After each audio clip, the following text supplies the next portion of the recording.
Hello and welcome back to another daily cribbage. It is Sunday and we are online. We're facing Ken. Let's see what we can do today. Well, ace 4-4 would be nice to keep together, but I can't justify giving away so many points. We hit one of our outs, big outs, as a 2, and we'll make it 15. Okay, opponent probably did not suspect our 8 there. So we can get away with that. Opponent has a nice hand of 12 points, but we also have a nice hand of 12 points. So we've done extremely well for ourselves as pawn, and we get to the first milestone just about a little bit faster than our opponent. We look down at a hand now that doesn't really improve very well, except with kings, I guess. So this is nice. Let's see what our opponent wants to do here. Okay, well, we can offload our queen. Opponent might have a few queens here. And get, 3, 4, 5, 6. Gives our opponent 8 points. 8 points. 4 for the run, 2 15s. And sure, nothing in the crib. We didn't get the 8. We had a high variance discard there. Sometimes we hit the 8, sometimes we don't. This one's kind of tricky. I'd like to keep the 8, 9, 9 together. And do I want to keep it with a 2 or a 4? Let's go with the 4.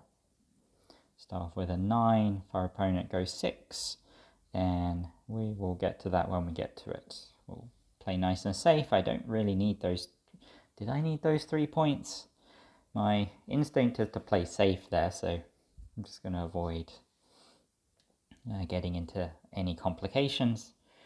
The point is, if I played the 8 and get 3 points, my opponent has a lot of 6s, which would get them 4 points in compensation,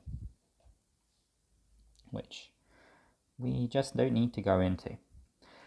We've got a run of 4 and a pair of 2s, so pair of 2s goes into the crib. 3 is actually amazing, and I'm just going to play safe here, play the jack.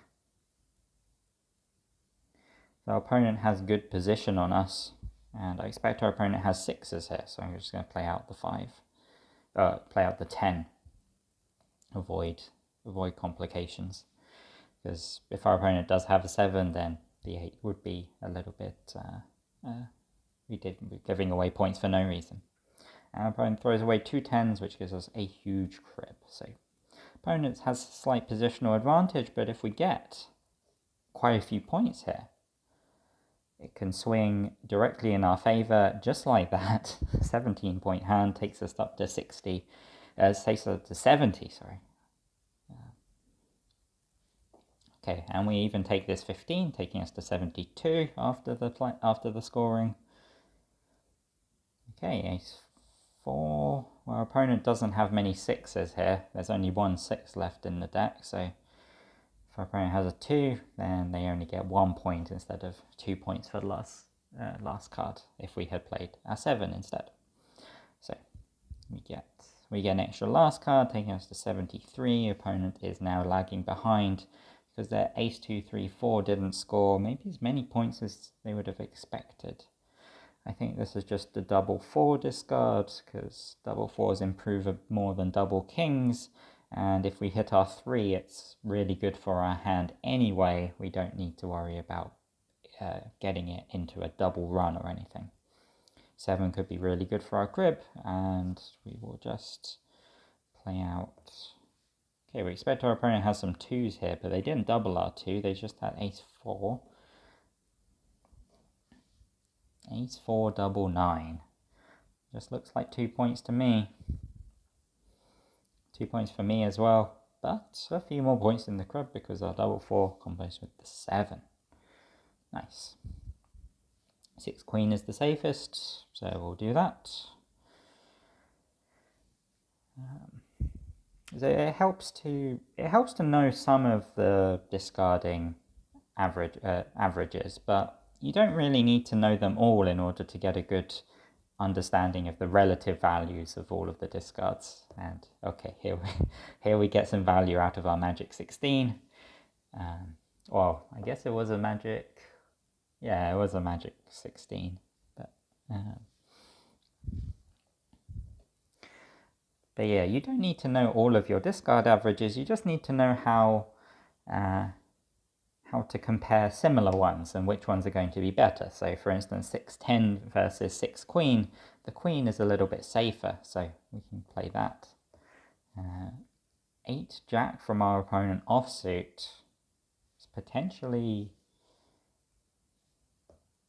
I was going to say, is potentially a lot of points. The 7 fills in the opponent's run nicely, giving them 8 points. But all we needed were these couple of points to get us to our next milestone. We have got over the 96 barrier. 9-4 is safer than 9-10, but 4 is a low card. But 9-10 also improves a lot more, because if we hit a 10, then it becomes a 10-point hand. And also if our opponent decides to go for this, then we get a lot of points. We expect our opponent has aces here, yep. And they had the 5 as well. Okay. So 6 points for us takes us to 112. We're in striking range of the end. Our opponent has enough points to avoid getting skunked, and a few points in the crib to make it a little bit interesting, but I think that it's very hard for us to lose this. These are famous last words, but we have a 5 with lots of 10s. That's 6 points, and then we've got a few points in the crib. Jack from our opponent signals that our opponent doesn't have it. We don't have any points extra in our hand, but that's the game. 107 for our opponent, and we make it to 121. The tale of this game was that we managed to score a little bit out of the play. The hands were pretty similar and the cribs were identical overall. It doesn't... I want to stress the point that these match summaries just give a vague overview. They don't tell us the whole story, but just to give an idea of what happened overall with averages. And I also am interested to know what are roughly the scores that you get on the play, hand and crib over the course of a game. And over the last 100 games or so, we really start to get a good idea of that. So we got pretty lucky on all of the plays. The hands were pretty average, and the cribs are also slightly under average. I think you expect a few more points from your crib overall. So I was just going back through this game, and I realized that I made a pretty big mistake in this particular hand. You probably spotted it straight away. When I looked at this hand with fresh eyes, I don't know how I missed it. So in this hand, we actually have the discard 8 jack, which just keeps 6 points and is a fairly safe discard as well. So this is clearly the play. What we did in the game, we threw away 2 jack, which is probably the second best or third best. I think 4 jack and 2 jack are pretty similar in terms of expected average. 2 jack's just a little bit safer in the crib, 2 makes slightly fewer runs, but it does get involved in more 15s. Anyway, the point of 8 jack is that we just get to keep 6 points, and with 6 points we come up to 34, and we're in a good position to try and hit our next positional milestone as the dealer. But what does that mean actually for our position compared to our opponent? Well, our opponents are also on 28 points, and as the dealer, they're going to get themselves into very nice position, either by getting to the next milestone this round, or as the next pawn. We're very unlikely to get 6 points. We're very unlikely to get to 44 this round. We need 16 points to do that. But if we kept, or as we did in the game, we threw away 2 jack. If we do hit our 7s or 10s, it does give us a good chance to try and get there, try and get to our positional milestone, since our hand would be worth 8 or 10 points. We just need to squeeze out a few extra points from the play. And our hand doesn't play too terribly. We have the opportunity to triple an opponent's 9. If we lead 9 and it gets paired, we will triple. And we've got a low card as well in the 4 that allows us to jump.